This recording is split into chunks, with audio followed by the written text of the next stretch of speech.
চট্টগ্রাম নগরীর পতেঙ্গা সি বিচকে আন্তর্জাতিক মানের পর্যটন কেন্দ্রে রূপান্তর করার আশা প্রকাশ করেন city mayor doctor Shahadat Hossain. বুধবার দুপুরে পতেঙ্গা সি বিচ পরিদর্শনে তিনি এই আশাবাদ ব্যক্ত করেন। এ সময় ট্যুরিস্টদের বিনোদন সুবিধা বাড়াতে বিভিন্ন কার্যক্রম হাতে নেওয়ার কথাও জানান তিনি। বিচের 10টি স্পটে বর্জ্যের ডাস্টবিন স্থাপন এবং সচেতনতামূলক লিফলেট বিতরণ করেন মেয়র। এ সময় মেয়র জানান, পুরো বিচ এলাকাকে পরিচ্ছন্ন রাখা হবে এবং ট্যুরিস্টদের নিরাপত্তা বৃদ্ধিতে বিচ এলাকা আলোকায়ন করবে চট্টগ্রাম সিটি কর্পোরেশন। পুরো চট্টগ্রাম শহর আমরা একটি পরিচ্ছন্ন নগরীতে আমরা পরিণত করার লক্ষ্যে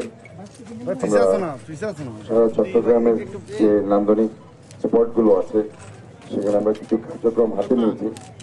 বিশেষ করে এই পতেঙ্গা এই বিচে আমরা ছোটকাল থেকে আসতাম। ইভেন আমরা যদি এখানে জিজ্ঞেস এমন কেউ নেই যে পতেঙ্গাতে আসেনি। একসময় পতেঙ্গায় ছিল বিনোদন কেন্দ্র, আস্তে আস্তে কালের আবর্তে সেটা কিন্তু মানুষ ভুলে যাচ্ছে। সেটা যাতে আবার তার সৌন্দর্য ফিরে পায় এবং মানুষ যাতে আবার এইখানে আসে, আমরা সব মিলিয়ে এটাকে একটা জায়গায় নিয়ে যেতে চাই।